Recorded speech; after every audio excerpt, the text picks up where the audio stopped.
Purtroppo l'aula, che è durata molto poco, il tempo di fare piccole comunicazioni e neanche comunicazioni in merito all'aspetto sanitario, che oggi sono le cose più importanti, visto il momento che stiamo venendo, perché mancava sia Musumeci e sia l'assessore Razza. E certo, ero venuto questa settimana con il desiderio di potermi confrontare con il governo sulla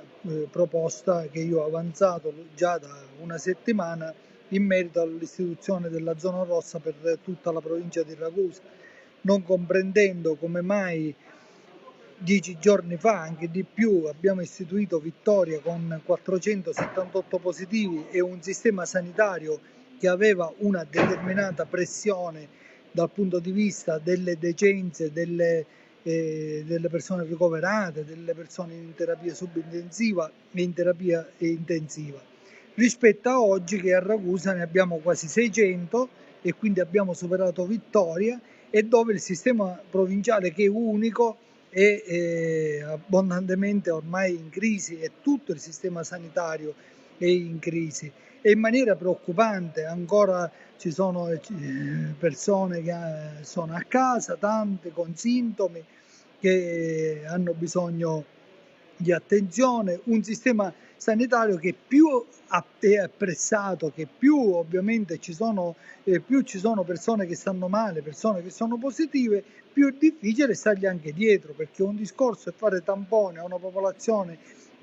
con pochi positivi, un discorso è fare tampone e garantire tamponi a tutti in una popolazione dove i positivi sono quintuplicati, centuplicati e così via. La stessa cosa vale anche per chi ha bisogno del ricovero e chi ha bisogno delle cure e così via. Perché l'errore che stiamo facendo è stiamo rincorrendo il virus invece di fermarci e di provare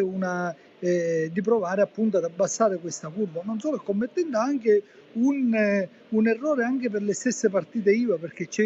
chi dice sì, ma le partite IVA noi gli diamo il colpo di grazia. Le partite IVA vanno aiutate a prescindere, perché di fatto noi siamo in zona rossa, siamo in zona arancione, ma di fatto siamo in zona rossa, perché le partite IVA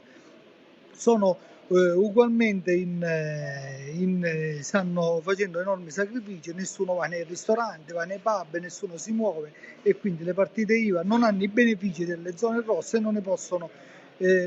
neanche avere. La verità è che comunque, a prescindere da tutto questo sistema va bloccato e va provato ad abbassare questo sistema dei contagi. Una delusione il fatto che oggi non c'è stata la possibilità di questo confronto in aula, una delusione ancora non aver avuto una risposta dopo 8 giorni. Non si capisce che ogni giorno che passa più noi più